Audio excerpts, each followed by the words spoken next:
Ayan mga idol, yung nasa likod ko na mga bunga, ang tawag po sa amin yan ay hagimit. Hagimit po na pagkain ng ibon.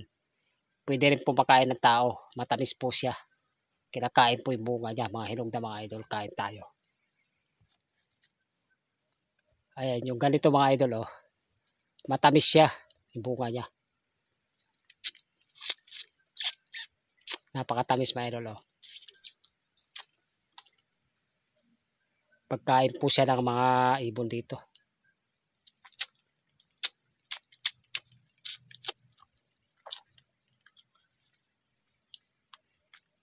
Ayan mga idol, oh.